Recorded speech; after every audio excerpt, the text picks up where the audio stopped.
തത്സമയ ശ്രീയിലേക്ക് എല്ലാ കൂട്ടുകാർക്കും സ്വാഗതം. ആദ്യം തന്നെ പറയട്ടെ, കുഞ്ഞുമക്കളുണ്ടെങ്കിൽ ഇതൊന്നും അനുകരിക്കാൻ നിൽക്കരുത് കേട്ടോ. മുതിർന്നവരാണെങ്കിലും ഇതൊന്നും ചെയ്യാൻ നോക്കരുത്. കാരണം ഇപ്പോൾ നമ്മൾ കാണുന്നത് അവരുടെ ഉപജീവന മാർഗമാണ്. നമ്മുടെ വീട്ടിലെല്ലാം ട്യൂബ് ലൈറ്റ് ഇല്ലേ, അതെല്ലാം പീസാവുമ്പോൾ എന്താ നമ്മൾ ചെയ്യുന്ന, എടുത്ത് കളയുമല്ലേ. പക്ഷേ അതുകൊണ്ട് ഇങ്ങനെയൊക്കെ ഉപയോഗമുണ്ട്. അതാണ് ഇന്നത്തെ എൻ്റെ വ്ളോഗിൽ ഞാൻ കാണിക്കുന്നത് കേട്ടോ.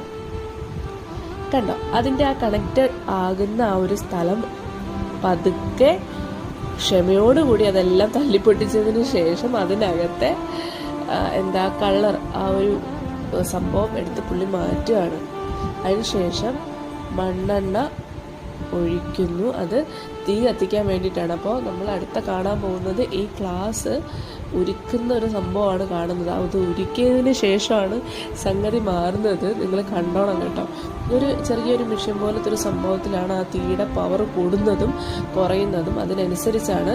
അപ്പോൾ ഒരുപാട് നാളത്തെ എക്സ്പീരിയൻസ് കൊണ്ടായിരിക്കണം ഇങ്ങനെയൊക്കെ ചെയ്യുന്നത്.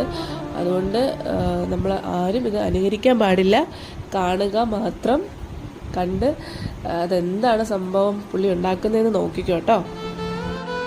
ഏതായാലും കളയാൻ വെച്ചിരിക്കുന്ന ഒരു സാധനത്തിൽ നിന്ന് ഉപയോഗിക്കാവുന്ന രീതിയിലേക്ക് അതൊരു ഷോക്കേസ് സാധനമായിട്ട് മാറ്റണമെങ്കിൽ അതൊരു പ്രത്യേക കഴിവ് തന്നെയാണ്. അത് പറയാതിരിക്കാൻ വയ്യ. അപ്പം അത്രയും ക്ഷമയോടുകൂടി തന്നെയാണ് ചെയ്യുന്നത്. അത്രയും ഹീറ്റ് നമ്മൾ കൊടുത്ത് കറക്റ്റായിട്ടുള്ള ഹീറ്റ് അത് വരാൻ വേണ്ടിയിട്ടാണ് പുള്ളി ആ കാല് കൊണ്ടത് അഡ്ജസ്റ്റ് ചെയ്യുന്നുണ്ട് കേട്ടോ ആ തീ.